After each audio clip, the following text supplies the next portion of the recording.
Hello guys, I am Nikhat and welcome to my YouTube channel. आज मैं अपना ये ज्योग्राफी के नोट्स शेयर करना चाहूँगी मैं आपके साथ। ये मेरा KVS एंड DTPSP के नोट्स है जो मैंने बना रखे हैं, प्रिपरेशंस कर रही थी और मैं ये नोट्स डिफ़ाइन करती जाऊँगी आगे साथ साथ। ये हमारा फर्स्ट चैप्टर होगा ज्योग्राफी का, ठीक है। ये आपके काफ़ी काम आएगी। तो चलो स्टार्ट करते हैं। चट्टाने, रॉक्स, ठीक है। Order of elements in the crust. हमारा जो अर्थ है, ठीक है, ऊपर का फर्स्ट लेयर क्या है? ऊपर का क्रस्ट है। क्रस्ट हमारा फर्स्ट लेयर ऊपर प्रॉपर्टी है जो कि सबसे ऊपर मात्रा ऊपर है। तो उसमें कितने एलिमेंट्स है वो ऑर्डर के साथ पूछे जाते हैं। तो ऑक्सीजन क्या है? 47% है, सिलिका 28%, एल्यूमिनियम 8%, आयरन 5%, ठीक है। भूपर्वती में सबसे प्रचुर मात्रा में धातु है। ये सारे, ये एल्यूमिनियम, ये सबसे ज़्यादा प्रचुर मात्रा में है, ठीक है। और 47 क्रस्ट भूपर्वती में सबसे प्रचुर तत्व ये है, ठीक है। अब एक चीज़ नोट करने वाली है, दिख रहा है कि लोहा पृथ्वी में सबसे प्रचुर मात्रा में पाए जाने वाला तत्व है। मतलब पूरा ओवरऑल कि क्रस्ट, मेंटल एंड कोर, इन पूरे में सबसे ज़्यादा कौन सा तत्व पाया जाता है? तो वो लोहा है, आयरन है जो पाया जाता है। ये तो 5% सिर्फ क्रस्ट में पाया जाता है, लेकिन ओवरऑल में सबसे ज़्यादा मात्रा में पाया जाने वाला और लोहा है ये, ठीक है। पूरी पृथ्वी में लोहा सबसे ज़्यादा प्रचुर मात्रा में पाया जाने वाला है, ठीक है। ऊपर की लेयर क्या होती है? हमारी भूपर्वती, जिसे क्रस्ट बोलते हैं। ये बीच का लेयर क्या होता है? हमारा मेंटल, ठीक है। फिर ये नीचे वाला हिस्सा ये क्या होता है? हमारा कोर होता है, ठीक है, कोर। अब उत्पत्ति के आधार पर चट्टानें 3 प्रकार की होती है। 3 तरह की हम चट्टानें पढ़ते हैं, रॉक्स पढ़ते हैं, जो कि आग्नेय चट्टानें, इग्नियस रॉक्स, अवसादी चट्टानें, सेडिमेंट्री रॉक्स, रूपांतरिक चट्टानें, मेटामॉर्फिक रॉक्स, ठीक है। आग्नेय चट्टानें, नंबर 1 क्या है हमारा? आग्नेय चट्टानें। ये क्या होता है? मैग्मा के ठंडा होने और जमने से इन चट्टानों का निर्माण होता है। इन्हें प्राथमिक चट्टानों का रूप भी जाना जाता है, ठीक है।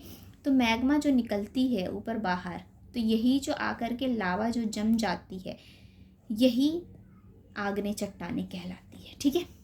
प्राथमिक चट्टानों का रूप भी होती है। अब हमारा क्या है, इसकी विशेषता क्या है? विशेषता क्या है कि ये परतदार नहीं होती है, दानेदार, रवादार होती है, खनिजों की दृष्टि से महत्वपूर्ण होती है, जोड़ अनुपस्थित होते हैं। मतलब पानी के लिए अप्रवेश, पानी सोखती नहीं है ये, कम रासायनिक अपक्षय होता है। अब उसके उदाहरण क्या है? ग्रेनाइट सतह के नीचे और बेसाल्ट सतह के ऊपर। मतलब ग्रेनाइट सतह के नीचे क्या क्या है? मतलब जो मैग्मा ज़मीन के अंदर ही, ऊपर नहीं आती, ज़मीन के अंदर ही जम जाती है, वो ग्रेनाइट पत्थर हो गई। और बेसाल्ट जो सतह के ऊपर आकर के जमती है, जो मैग्मा जो ऊपर आकर के पत्थर बनती है, उसे बेसाल्ट बोलते हैं, ठीक है। अब दूसरा क्या है? अवसादी चट्टानें। इसका निर्माण अवसादों के इकट्ठा होने से होता है। जितने भी अवसाद इकट्ठा हो जाते हैं उनसे होते हैं। इसमें इसकी विशेषताएं क्या है? परतदार चट्टानें होती है, क्योंकि ले बाय लेयर जो है अवसाद जो इकट्ठा होती है, इसलिए इसकी अलग अलग लेयर बन जाती है, ठीक है। कुल चट्टानों का 75% हिस्सा होता है, ये हिस्सा होता है जिसमें जीवाश्म ईंधन मौजूद होते हैं, ठीक है, जिसमें कोयला, पेट्रोलियम, प्राकृतिक गैस वगैरह इसी में होते हैं। पौधों और जानवरों की मृत अवशेष, जिन्हें जीवाश्म कहा जाता है, ये भी होते हैं। जोड़ उपस्थित होते हैं, पानी के लिए प्रवेशी, मतलब ये अच्छे से ऑब्जॉर्ब कर सकते हैं पानी। रासायनिक अपक्षय होता है, ठीक है। अब देखो, जैसे मान लो ये पहले चट्टान है, ये पूरा का पूरा एक पहाड़ है, ठीक है, लेकिन बाद में क्या हो गया? इसमें कटाव हो गया, कट गया। तो ये इस तरह से अवसादी चट्टानों का कटाव भी धीरे धीरे होता रहता है, ठीक है।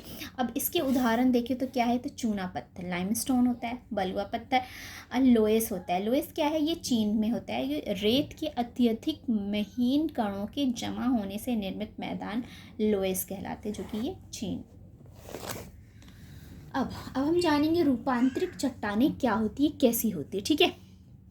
ये चट्टानें आग्नेय और अवसादी चट्टानों के परिवर्तन से बनती है, ठीक है। परिवर्तन के दौरान तापमान और दाब के कारण चट्टान के रूप में और संरचना में परिवर्तन होता है। मतलब जो भी चट्टानें हैं, जैसे अवसादी चट्टान है, ठीक है, उस पर वो सालों तक ज़मीन के अंदर धंसा रहा, उस पर प्रेशर्स पड़ता रहा, दाब पड़ते रहे, तापमान चेंज होता रहा, सर्दी गर्मी अलग अलग मौसम्स आते रहे, चेंज होता रहा, तो चट्टान अपना रूप छोड़ करके वो दूसरे रूप में परिवर्तन हो जाती है। तो देखो, अब आग्नेय चट्टानें किस में रूपांतरित होते, तो जैसे ग्रेनाइट चट्टानें जो थी वो नीस में बदल जाएगी, बेसाल्ट चट्टान एम्फीबोलाइट में बदल जाएगी, उसी तरह अवसादी चट्टान भी बदलेगी। तो चूना पत्थर किस में बदल जाएगी, संगमरमर में बदल जाएगी। जी हाँ, वो जो हमारे ज़मीनों पे इसको घरों में लगाए जाते हैं संगमरमर, तो वो जो ताजमहल जो संगमरमर से बना हुआ है, तो वो चूना पत्थर का ही रूपांतरित चट्टान है, ठीक है। वैसे ही डोलामाइट भी संगमरमर में बदल जाएगी, शेल भी स्लेट में बदल जाएगी, कोयला ग्रेफाइट में बदल जाएगी।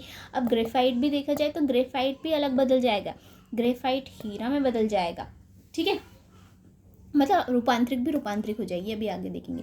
कोयला ग्रेफाइट में बदलेगी, बलुआ पत्थर क्वार्टजाइट में बदल जाएगी। अब जो रूपांतरित चट्टाने पर ताप व दाब बढ़ेगा तो वह दोबारा बदल जाएगी। मतलब इन्वायरमेंट जो है ना चेंज होता रहता है ना, मतलब कहते हैं ना कि मीन्स समय के साथ हर चीज़ बदलती रहती है, तो वही मीन्स रूपांतरित भी समय के साथ पूर्ण रूपांतरित हो जाएगा। तो वही स्लेट फाइलाइट में बदल जाएगी, गैब्रो सपोटाइन में बदल जाएगी, ग्रेफाइट हीरा में बदल जाएगी, ठीक है। इसलिए कहते हैं ना कि हीरा भी कोयला था, कोयला भी हीरा हो सकता है, ऐसा कुछ है ना, वही तो वही कोयला हीरा बन जाता है। अभी हमारा नेक्स्ट चैप्टर है तो वो बाद में देखेंगे। तब तक यहीं तक, bye bye and thank you.